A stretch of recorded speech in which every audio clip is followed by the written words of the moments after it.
Ведомствоның бір вәкаләте эшмәкәрлеккә ярдәм итү, шуңа да гражданнарны кабул итүгә килүчеләр нигездә үз бизнесын алып баручылар. Мы занимались проектированием. Без проектлау, архитектура, төзелеш дизайны белән шөгыльләнә идек. Алдан эшебез әйбәт барды. Хәзер проблемалар бик күп. Шуңа да мин сорауларыма җавап табармын дип килдем. Монополиягә каршы федераль хезмәт идарәсе районнарда план нигезендә була. Казан шәһәрендә генә урнашкан ведомство вәкилләренең урында булулары күп кенә проблемаларга ачыклык кертә ала икән. Шулай ук әзерләре булганнар белгечләргә интернет ресурслар аша да мөрәҗәгать итә ала. Уникальная возможность у людей. Кешеләр безнең белән аралашу, проблемаларын җиткерү өчен менә дигән мөмкинлек бу.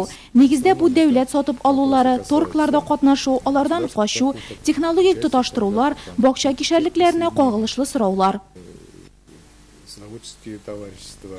Намуслы рекламамы әллә юкмы, реклама кеше хокукларын буса кая мөрәҗәгать итәргә, монысы Игорь Николаевичның шәһәрнең 9нчы мәктәбе укучылары белән очрашуы темасы. Өлкән сыйныф укучыларына аны ул видеороликлар һәм буклетлар ярдәмендә аңлатты. Очрашуны дәвам итеп федераль хезмәт белгече Нурлат Сете җәмгыятенең сет заводында булды. Хезмәт коллективы белән очрашып, ул социаль әһәмияткә ия булган ашамлыкларның бәясе белән кызыксынды, товарларның ассортиментын бәяләде.